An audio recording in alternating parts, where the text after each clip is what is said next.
warahmatullahi wabarakatuh. Jumpa lagi di Kicau Phoenix Ceria. Kali ini kita masih membahas tentang kepenulisan, jadi simak sampai habis ya. Hai kerabat Phoenix. Setelah kita membahas tentang premis, kita akan melanjutkan ke pembahasan berikutnya. Apa pembahasan berikutnya? Yaps, dia adalah outline. Dan apa itu outline? Nanti kita akan bahas bersama-sama pengertian outline, cara membuat outline, berikut contohnya. Namun sebelumnya, Wulan akan memberikan sedikit contoh tentang premis. Di materi kemarin, premis terbagi ke dalam 3 bagian. Yang pertama, tokoh. Yang kedua, konflik. Dan yang terakhir, penyelesaian. Contoh dari premis adalah sebagai berikut. Tokoh, 2 insan yang saling mencintai, konflik, namun terhalang restu orang tua. Dan yang terakhir, penyelesaian, tetapi takdir tak pernah salah berpihak. Itu sudah kelihatan ya kerabat Phoenix, akhir dari cerita itu bahwa mereka pasti akan bersatu. Next, kita lanjut ke pembahasan berikutnya. Outline. Outline dapat diartikan sebagai sebuah kerangka cerita yang dibuat oleh seorang penulis sebelum mereka memulai menulis naskahnya. Berbeda dengan premis, outline di dalamnya memuat garis besar cerita.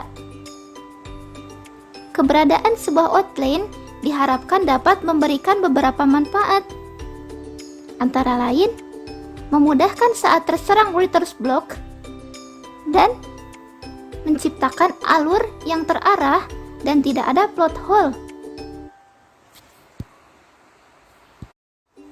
Outline terbagi ke dalam 3 bagian, tetapi dalam cakupan yang luas. Yang pertama, pembentukan tokoh. Yang kedua, pembagian cerita. Dan yang ketiga, rincian cerita. Yang pertama, pembentukan tokoh yang di dalamnya memuat data sebagai berikut. 1. Nama. 2. Ciri fisik. 3. Kelebihan dan kekurangan. 4. Kebiasaan.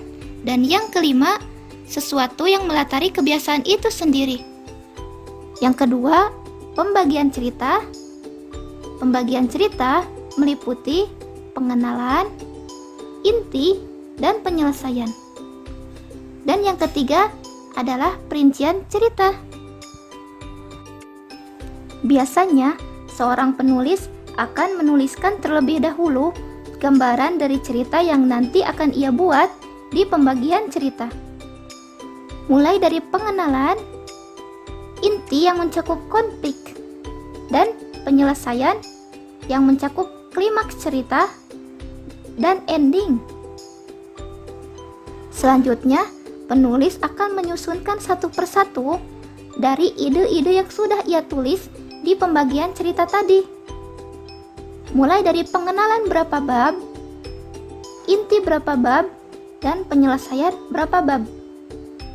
Contoh kecil, misalnya kita akan menulis 21 bab.